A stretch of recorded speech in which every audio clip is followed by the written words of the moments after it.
Assalamu alaikum chers internautes de IGFM et d'ailleurs et bienvenue dans ce bulletin d'information. Au sommaire, l'État corse les conditions de visite de Khalifa Ababakar Sall, l'ancien maire de Dakar. Le chauffeur du pur Ibrahima Ndoye en prison depuis plus d'un mois recouvre sa liberté et la Confédération africaine de football vient d'homologuer ce mercredi le stade Lat Dior de Thiès. Voilà pour le sommaire. Dans quelques instants, le développement. L'État corse les conditions de visite de l'ancien maire de Dakar, Khalifa Ababakar Sall, en prison depuis plus de 2 ans. Selon une mesure prise le 11 février dernier, mais portée à la connaissance du public ce mardi, certains changements ont été apportés dans la procédure de délivrance des permis pour visiter le détenu Khalifa Sall. Il faudra désormais faire une demande adressée au coordonnateur des juges de l'application des peines, préciser l'objet de la visite et se présenter physiquement. Les dépôts ont lieu le lundi et le mardi. Les retraits de permis de visite se feront le jeudi et le vendredi. Aucune dérogation ne sera admise.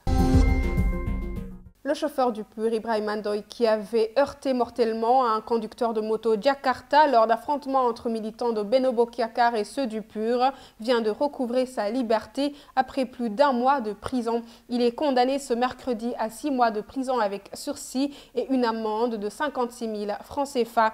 Déclaré coupable d'homicide involontaire, il a été relaxé purement et simplement pour délit de fuite.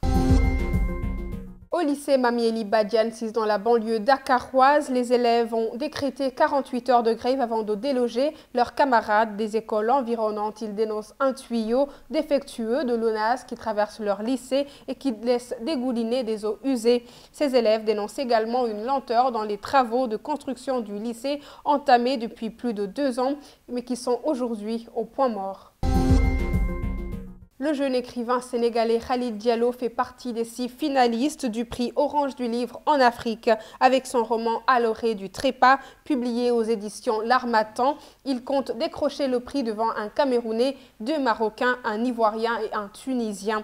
Le lauréat de cette première édition du prix Orange du livre en Afrique sera connu le 23 mai prochain à Yaoundé. Il recevra alors une dotation de 1 000 € en plus d'une campagne de promotion de son ouvrage.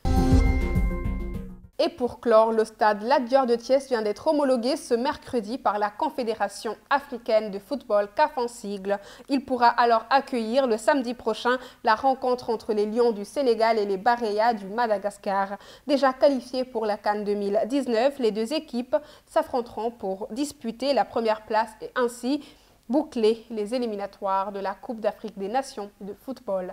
Merci chers internautes d'avoir suivi ce bulletin d'information. Rendez-vous demain sur www.igfm.sn. Yen Doulen, ak jàmm.